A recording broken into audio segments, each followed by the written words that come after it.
We're making my favorite Turkish street food, Cig Kofte.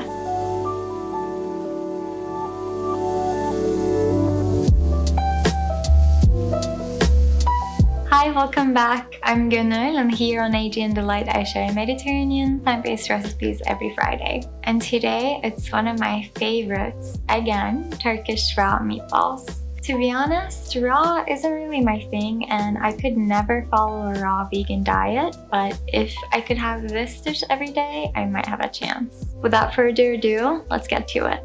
We're using 4 cups of very fine bulgur. The dark variety called simit works best for this.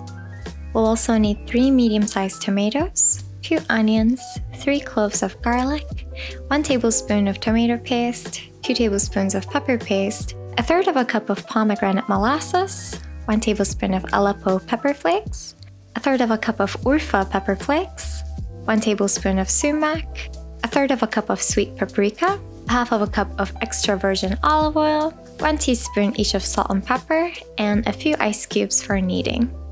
A few of these ingredients can be a little tough to find, like Aleppo and Urfa pepper or pomegranate molasses. They're available online, but you could also substitute them with chili flakes and lemon juice instead. It will not taste the same, unfortunately, but it'll still be delicious. Let's start by grating both of the onions. It's very important to drain the leftover juices of the onions at this point. Otherwise, the final dish will likely have a bitter, unpleasant aftertaste to it. Moving on, we'll continue with grating our tomatoes. It's still summer here in California, and the farmer's market has some incredibly flavorful, vine-ripened tomatoes. This surely improves the taste, but you can also use canned tomatoes if you think the ones you're finding at the markets are past their prime. Now the fun part begins. I'm using a large cake pan for the kneading, but in Turkey, people often use special types of trays that are textured at the bottom. These pans increase surface area and therefore friction. You'll see in a second why one of these would come in really handy. Add all the ingredients one by one onto the tray. When you have everything on there, it's time to get your hands dirty. You can wear kitchen gloves if you'd like, but personally, this process wakes up the inner child in me, and I just love playing with it like edible Play-Doh. Now mix everything except the bulgur wheat, then combine and start kneading. There are a few different techniques you can use here. One of them is to rub one of your palms over the other with the mixture in the middle, or you can rub the mixture directly onto the surface of the pan. The goal is to have as much friction as possible, which will help soften the bulgur without cooking it. Now you can probably tell why having one of the special Cig Kofte trays would be very useful. Admittedly, I'm not a pro at this by any means. I'm just a Cig Kofte enthusiast, but it gets the job done. While kneading, the mixture will likely dry out a little bit, and we do not want that. So use a few ice cubes that'll gradually moisten the mixture without making it too wet. Kneading can take anywhere from 30 minutes to an hour, depending on how much force you're using. I've spent a good 45-50 minutes doing this until the mixture reached a good sticky consistency.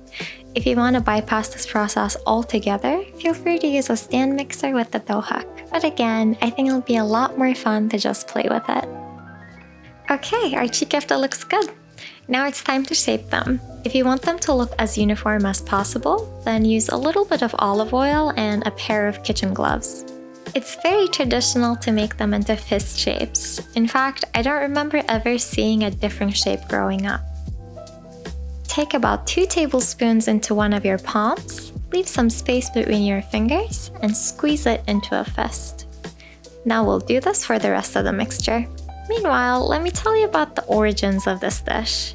Some sources claim that Cig Kofte goes back over 3,000 years, and the oldest story I could find says that when King Nimrod banned lighting fires, a hunter invented Cig Kofte to be able to sustain his family without cooking.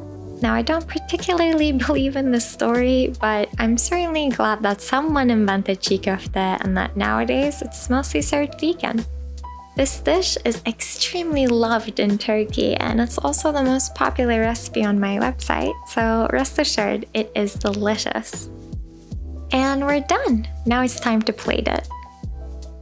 The traditional way of eating this is to squeeze some lemon on top and to make romaine lettuce wraps. I also like adding some extra pomegranate molasses on top.